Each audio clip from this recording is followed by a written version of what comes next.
Crystal and I, we turned our TV off last September. It's been five months since I've watched anything on TV. Actually, I lied. I watched 2 football games the last 2 weeks. And I'll watch one next week. That's all right.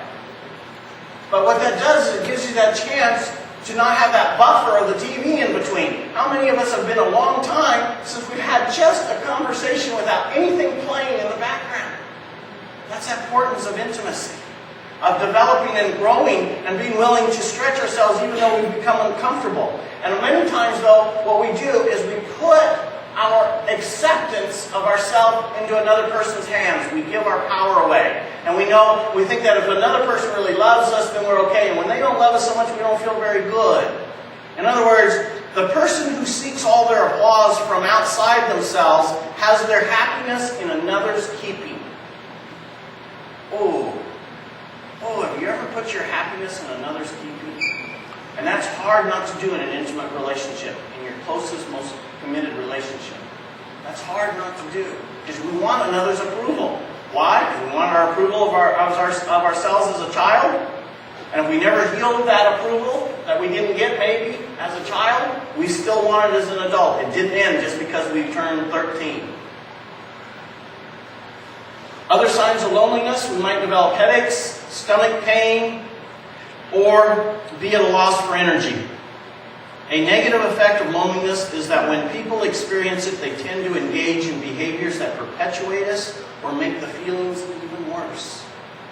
There is a range of behaviors that have potential to do that, but some of them include withdrawing from existing social opportunities with fear of rejection or by becoming an overachiever and going over the top at work.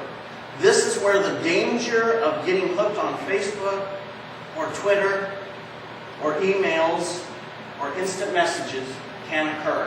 When we withdraw from social opportunities. When our friends keep calling us up and saying, hey, do you want to do something? Do you want to go here? And you keep turning them down enough times because you don't feel worthy or valuable or needed or whatever it is, sooner or later the phone stops ringing. And that only heightens that sensation of loneliness, which is detrimental.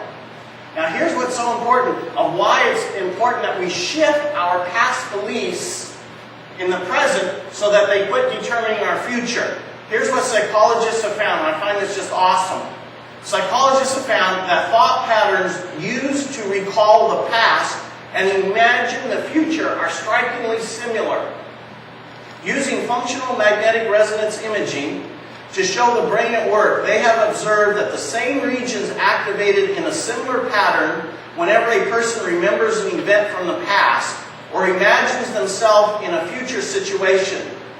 This challenges long-standing beliefs that thoughts about the future develop exclusively in the frontal lobe. See, we always thought we could just create our future by thinking positive right up here, and that whatever has happened in our past has no effect on the future. Remembering that your past go hand in hand with envisioning your future. It's an important link researchers found using high-tech brain scans. Now psychologists at the Washington University, in University of Washington, are finding that your ability to envision the future does in fact go hand in hand with remembering the past. Think about that for a moment. Both processes spark similar neural activity in the brain. So what it's saying is, whatever we've held true about ourselves in the past is probably what we're going to hold true about ourselves in the future. Now those rooms that we talked about earlier, about cleaning out, that dark rooms, if any of them are prevalent in your life, they are going to continue to impact your future beliefs and experiences and outcomes unless you do something consciously about changing them. What does that mean? Counseling, therapy, 12-step programs, coming to church, going to Free the Heart, working on yourself. That's what it takes. Because if you don't, they're going to keep showing up in your life. You might look at it as mental time travel. The ability to take thoughts about ourselves and project them either into the past or into the future. Says Kathleen McDermott, PhD at the Washington University.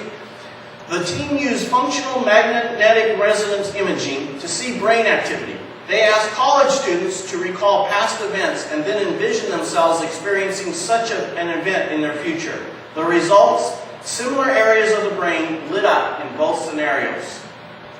We're taking these images from our memories and projecting them into a novel of future scenarios, says the professor Carl Stroessner. Most scientists believe thinking about the future was a process occurring solely in the brain's frontal lobe. But the fMRI's data showed a variety of brain areas were activated when subjects dreamt of the future. All the regions that we know are important for memory are just as important when we imagine our future. Are you hearing what I'm saying? What they found. In comparing images of brain activity in response to the self-remember and self-future event cues, researchers found a surprisingly complete overlap among regions of the brain used for remembering the past and those used for envisioning the future. What that's saying is, have you ever found it's really hard to change something in your life? You keep doing this one pattern over and over and it's really hard to change it. It's because that same memory stays with you and it keeps creating the future. It's creating the same type of energy in your brain. When you think about this past thing, it's making sure it keeps happening in the future. That's why New Thought is so awesome. Because what it's continuously doing is, what is it that we want to hold true for ourselves? And in here, we dedicated this year to living in the year of beauty, bliss, and bounty. That we want to begin holding those thoughts on a regular, sustained basis. And that the longer we see ourselves as beautiful, blissful beings of spirit, living a bountiful life, sooner or later we're going to hold it long enough that our past catches up to our future. That we hold those thoughts, that they begin then creating our future, that we get to experience that lush forest instead of that depleted desert. And the longer that we hold these awesome thoughts inside of us, that there isn't any moment that you can't just decide, you know what, I'm going to make sure that today I tell myself as often as I can, I am a beautiful being of God. I am a blissful being of happiness. I am a bountiful being and a wellspring of love and compassion and joy and abundance to come forth. The more times that we keep saying that, that becomes then our past. And every time that we think about it, it then lights up our future. And before long, we're experiencing a life of beauty, bliss, and bountifulness. And that's the way that we make those shifts. If we saw ourselves as a victim or a martyr in the past, we're going to see ourselves as a victim and martyr in the future. If we see ourselves from the past as poverty-stricken, as not deserving good, we're going to create a future where we are poverty-stricken and not deserving good. This is the awesome thing that science is enhancing, the gifts that spirituality and New Thought have been teaching us for hundreds of years, going back to encompassing the great teachings of Buddhism that says, be mindful of your thoughts. That's the greatest thing you need to remind yourselves of. Here's why. Be mindful of what is in those rooms of darkness. Because if we're minding them, we're going to be full of them in our current and future life. And that's what we want to make sure we're eliminating as consistently and constantly and on a regular basis. That we're not carrying those negative thoughts in our daily life so that they keep creating our future. Every day that we stand in front of the mirror and we don't say, I am a loving, awesome, incredible human being, you are wasting a moment. You are missing an opportunity to shift your future. The brain doesn't know the difference between the past and the future. The brain just knows to keep creating your past into your present and future. So we want to make sure we're always identifying, always owning up. There's nobody out here that's inside of your brain. It's you that's inside of it. What are those thoughts from the past that we want to make sure are not carrying into the future? And what are those thoughts of our past that we want to carry into our future? You begin creating your past right now.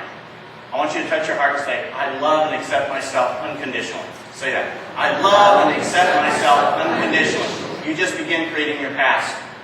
That thought just became your past. Now, how many more times can you say that to create a future for yourself? The more times, the more impact that past will have on your future. So that old adage that we've heard many times, fake it till you make it, was really true. You want an awesome relationship? Just know that you deserve an awesome relationship. And you're a vibrant, radiant being, and anybody that's not hanging out with you is missing out. You walk around like that, you got it made.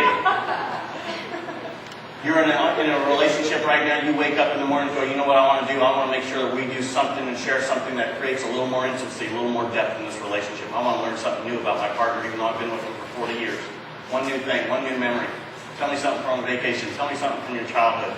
Tell me what your favorite sport was as a child. Tell me your favorite moment in a sporting event. Ask the man that played sports that. I'll be happy to tell you mine. Find something new out about something. Explore. Explore. Let your mind be creative.